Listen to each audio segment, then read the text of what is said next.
لفظی ترجمہ اب یہ دیکھیے کہ اس میں ہے، جب ہم نے اس کا آغاز کیا تو انا فی خلقی، ٹھیک ہے، خلق السماواتی، خلقی، خا لام اور قاف سے ہے، پیدا کرنا، بنانا.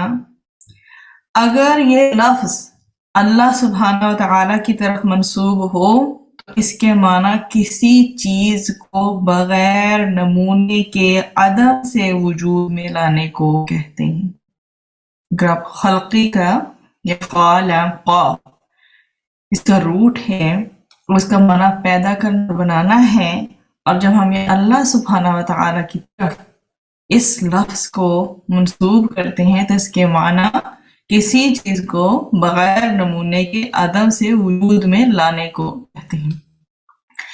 پھر ہم نے نیکسٹ اپنی دابہ، آج جو ایک ڈیفرنٹ ورڈ آیا ہے اور اس کا روٹ ہے دال با اور با، چلنے والا، جسے آپ کہہ سکتے ہیں کہ چوپایا، ٹھیک ہے، اور باقی پھر یہ سب مخلوق کے لیے بھی استعمال ہوتا ہے. اس کے بعد تصریف، صاد، را اور فا کا روٹ ہے، پھیرنا، بدلنا، ہٹانا، ان میننگز میں یہ آتا ہے. الریاح جو ہے وہ ریحن سے نکلا ہے، را واو ہا اس کا روٹ ہے، ٹھیک ہے جی. اور الریاح جو ہے وہ ہوائیں ہوتی ہیں اور واحد اس کا ریحن ہوتا ہے، ٹھیک ہے، یہ جمع ہے یہاں پہ، ٹھیک ہے، ریحن واحد ہے.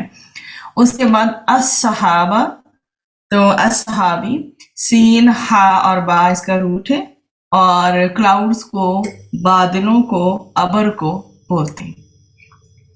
اب ہم انشاءاللہ اس کی جو ہے وہ تفسیر کی طرف آتے ہیں.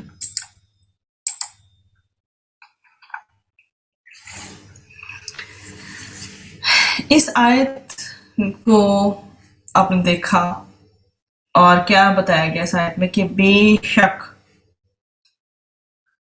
اللہ سبحانہ و تعالیٰ نے جو جو چیزیں تخلیق کی ہیں آسمان اور زمین، اس کی بات ہے کہ بے شک آسمانوں اور زمین کے پیدا کرنے میں اور رات اور دن کے بدلنے میں اور جہازوں میں جو لوگوں کے نفع کی چیزیں لے کر سمندر چلتے ہیں، اور اس پانی میں اللہ تعالیٰ نے آسمان کو اتارا ہے، پھر اس سے مردہ زمین کو زندہ کر دیا اور اس میں ہر قسم کے چلنے والے جانور لا دیے، اور ہواؤں کے بدلنے میں جو بدل میں جو گرا ہے آسمان زمین کے درمیان، ان سب میں عقل مندوں کے لیے بہت سی نشانیاں ہیں. تو اس کو ہم دیکھتے ہیں کہ کس طرح اللہ سبحانہ و تعالیٰ نے آسمان سے پانی اتارا ہے، پھر اس سے زمین کو اس کی موت کے بعد زندہ کیا ہے. ظاہر ایک خشک زمین پڑی ہے، جب پانی ملتا ہے وہ تر و تازہ ہو جاتی ہے. ہر قسم کے اللہ سبحانہ و تعالیٰ نے جانور پھیلا دیے ہیں، ہواؤں کی گردش آپ کے سامنے ہے، بادلوں میں جو آسمان اور زمین کے درمیان مسخر ہیں. ان سب چیزوں کے میں یقیناً ان لوگوں کے لیے بہت نشانیاں ہیں جو کہ عقل سے کام لیتے ہیں. اس میں آگے بڑھنے سے پہلے سب سے پہلے غور سے دیکھیے، سیدنا عبداللہ بن عباس رضی اللہ عنہ فرماتے ہیں کہ قریشی رسول اکرم صلی اللہ علیہ وآلہ وسلم کے پاس آئے اور کہنے لگے، آپ اللہ تعالیٰ سے دعا کیجیے کہ وہ صفا پہاڑ کو سونے کا بنا دیں، ہم اس سے گھوڑے اور ہتھیار وغیرہ خریدیں اور آپ کا ساتھ دیں اور ایمان بھی لائیں. آپ صلی اللہ علیہ وآلہ وسلم نے فرمایا، پختہ وعدہ کرتے ہو؟ انہوں نے کہا، ہاں پختہ وعدہ ہے. آپ صلی اللہ علیہ وآلہ وسلم نے اللہ سبحانہ و تعالیٰ سے دعا کی. سیدنا جبریل علیہ السلام آئے اور فرمایا، تمہاری دعا قبول ہے، لیکن اگر یہ لوگ پھر بھی ایمان نہ لائے تو ان پر اللہ تعالیٰ کا وہ عذاب آئے گا جو آج سے پہلے کسی پر نہ آیا ہو. آپ صلی اللہ علیہ وآلہ وسلم کانپ اٹھے اور عرض کرنے لگے، نہیں، اللہ تعالیٰ تو انہیں یوں ہی رہنے دے، میں انہیں تیری طرف بلاتا رہوں گا، کیا عجب، آج نہیں تو کل اور کل نہیں تو پرسوں ان میں سے کوئی نہ کوئی تیری طرف جو ہے نا تیری طرف جھک جائے۔ اس پر یہ آیت اتری کہ اگر انہیں قدرت کی نشانیاں دیکھنی ہیں تو کیا یہ کچھ کم ہے؟ اور اسے میں ہمارے پاس ابن کثیر کا ریفرنس ہے 238/1۔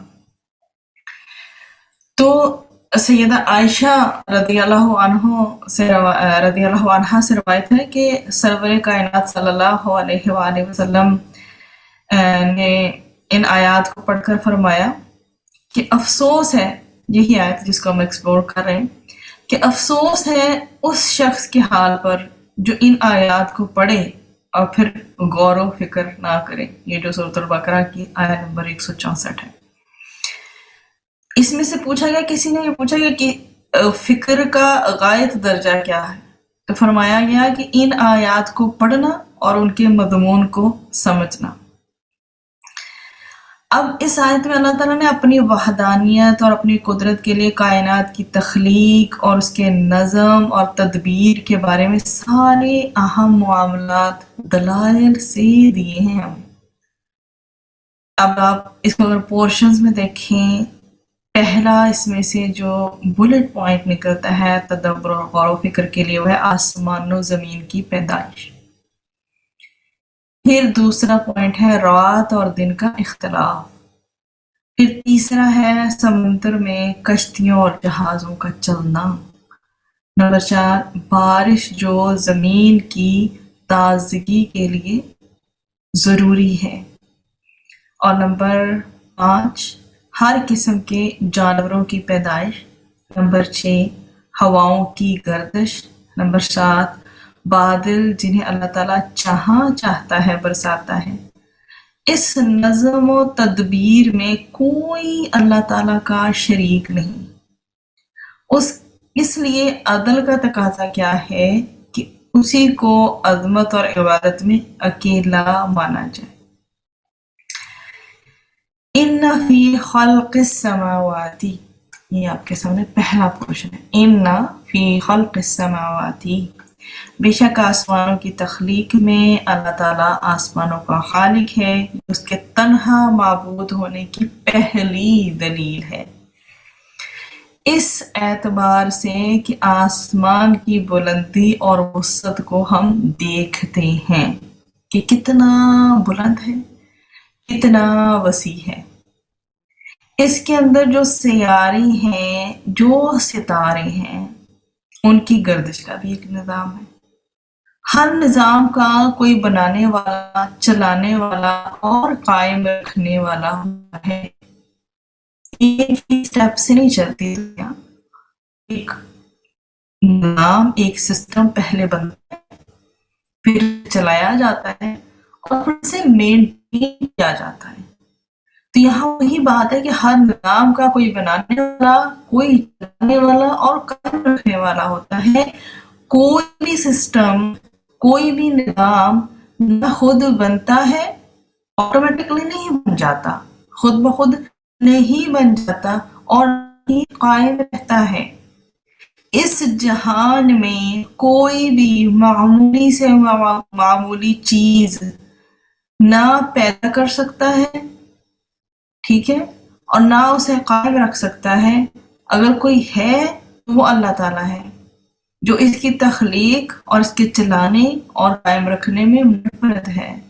اس جیسا کوئی نہیں ہے۔ جس طرح سے وہ اس سسٹم کو، ہر ایک چیز کا ایک الگ سسٹم ہے، جس طرح اللہ تعالیٰ ان ساری چیزوں کو جو ہینڈل کر رہی ہیں، اس طرح سے کوئی بھی نہیں کر سکتا انسانوں میں سوائے اللہ کے۔ صرف اللہ تعالیٰ ہی ایسا کر سکتے ہیں۔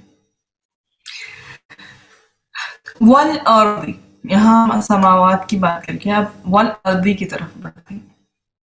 والارض، اور زمین میں، مطلب اس کی تخلیق ہے زمین کی، اس میں بھی دلائل موجود ہیں اللہ تعالیٰ کے تنہا ہونے کی، کہ زمین کی تخلیق میں اللہ تعالیٰ کے تنہا ہونے کی دلیل ہے۔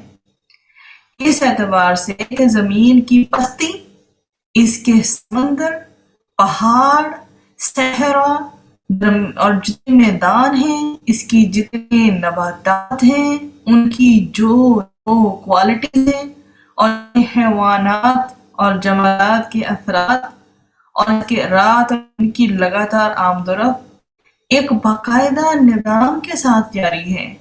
اور یہ ہمیں بار بار کیا بتا رہی ہے کھل کر کہ یہ سارا نظام نہ خود بخود قائم رہ سکتا ہے، اور اس کا کوئی نہ کوئی بنانے والا ہے، چلانے والا ہے اور قائم رکھنے والا ہے۔ اللہ تعالیٰ واحد ہے، وہ رب رحیم اور کریم رحمان، جس نے زمین کو پیدا کیا اور اس کی ہر چیز کو جو اس کے اندر ہے اس کو تخلیق کیا۔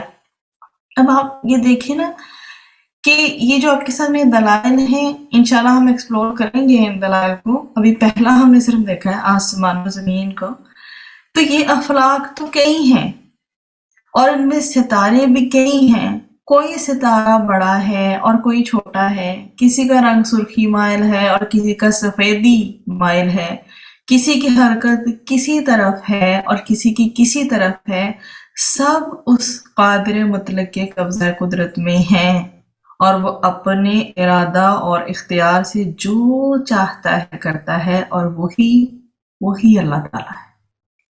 ٹھیک ہے جی، ابھی ہم نے صرف آسمان و زمین کی پیدائش کو دیکھا ہے، آگے بڑھتے ہیں ہم واختلاف اللیل والنہار، اور رات اور دن کے بدلنے میں، اور رات اور دن کی تبدیلی جو ہے وہ کائناتی عمل ہے، آپ کے سامنے یونیورس میں یہ چل رہا ہے، جو اللہ تعالیٰ کے تنہا معبود ہونے کی دوسری دلیل ہے، اس اعتبار سے کہ اس کے رات اور دن کی لگاتار آمد و رفت ایک باقاعدہ نظام کے ساتھ جاری ہے، ایک سسٹم ہے جو کنٹینیو ہے۔ کبھی دن بڑا ہو جاتا ہے، کبھی رات، کبھی دن گھٹ جاتا ہے، کبھی رات، اور کبھی رات اور دن دونوں برابر ہوتے ہیں۔ وہ اللہ تعالیٰ ہے جو رات کو دن میں اور دن کو رات میں داخل کرتا ہے، جیسے کہ اللہ سبحانہ وتعالیٰ نے فرمایا ہمارے لیے سورۃ الفرقان میں آیہ نمبر 62 میں، اس کا مفہوم ہے، اور وہی ہے جس نے رات اور دن کو ایک دوسرے کے پیچھے آنے والا بنایا، ہر اس شخص کے لیے جو چاہے کہ نصیحت حاصل کرے یا شکر گزار بننا چاہے۔ مطلب کہ اللہ تعالیٰ نے کیا کچھ دیا ہے اور یہ سب کچھ کیسے چل رہا ہے۔ پھر اسی طرح سے مزید سورہ بنی اسرائیل میں ملتا ہے اس کی دلیل، آیہ نمبر 12، ہم نے رات اور دن کو دو نشانیاں بنایا، پھر ہم نے رات کی نشانی کو بے نور کر دیا اور دن کی نشانی کو روشن بنایا، تاکہ تم اپنے رب کا فضل تلاش کر اور تاکہ تم برسوں کی تعداد اور حساب معلوم کر سکو، اور ہر چیز کو ہم نے خوب کھول کر بیان کیا ہے، خوب کھول کر بیان کرنا، بنی اسرائیل آیت 12۔ اسی طرح سے ہمیں پھر سورہ فاطر میں بھی آیہ نمبر 13 میں ریفرنس ملتا ہے کہ وہ رات کو دن میں داخل کرتا ہے اور دن کو رات میں داخل کرتا ہے، یولج اللیل فی النہار ویولج النہار فی اللیل وسخر الشمس والقمر، اور سورج اور چاند کو اس نے مسخر کر رکھا اور ہر ایک مقررہ وقت تک کے لیے چل رہا ہے۔ یہ ہے اللہ تعالیٰ تمہارا رب، بادشاہی اسی کی ہے، اور اس کے سوا جن بھی لوگوں کو تم پکارتے ہو وہ کھجور کی گٹلی کے چھلکے کی ملکیت بھی نہیں رکھتے۔ یہ سورہ فاطر نمبر 13 کا مفہوم ہے، اور یہ سارا نظام یہی ہے کہ خود سے قائم نہیں ہے، اس کا کوئی بنانے والا ہے، چلانے والا ہے اور قائم رکھنے والا ہے۔ اللہ تعالیٰ نے اس نظام کو پیدا کیا اور اس کی ہر چیز کو تخلیق کیا۔ یہ تھا ہمارا دوسرا پوائنٹ کہ رات آتی ہے اور دن آتا ہے، کبھی دن جو ہیں وہ چھوٹے ہو جاتے ہیں، کبھی بڑے ہو جاتے ہیں، کبھی برابر ہو جاتے ہیں۔ ایک ہی وقت میں کہیں دن ہے کہیں رات ہے، قطب شمال اور جنوبی پر